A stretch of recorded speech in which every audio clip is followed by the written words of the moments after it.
How to set up roundups in Acorns. Hi everyone, I'm here to assist you today. Without any delay, let's jump right in. From the Acorns app, you can log into your account. From your home screen, tap Invest, then tap Roundup Settings. Scroll down to Linked Accounts. There, tap Cards Linked, then tap Link Another Account. Select your bank or card users by scrolling through the list or searching for it in the search box, then enter your online banking credential and you're good to go.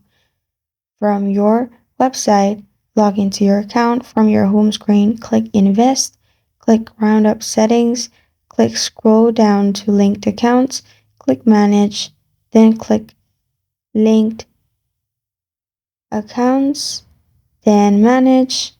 After that, link another account. Select your bank or card issuer by scrolling through the list or searching for it. Bank in the search box, then enter your online banking credential and click Submit.